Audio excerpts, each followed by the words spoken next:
तव सुप्रभातमरविन्दलोचने भवतु प्रसन्नमुखचन्द्रमण्डले विधिशङ्करेन्द्रवनिताभिरर्चिते वृषशैलनाथ दयिते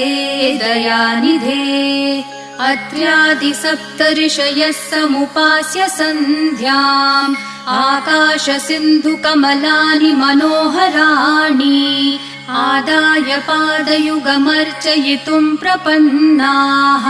शेषाद्रिशेखर विभो तव सुप्रभातम् पञ्चाननाब्ज भव षण्मुखवासवाद्याः त्रैविक्रमादिचरितम् विबुधास्तुवन्ति भाषापतिः पठति वासरशुद्धिमारात् शेषाद्रिशेखर विभो तव सुप्रभातम्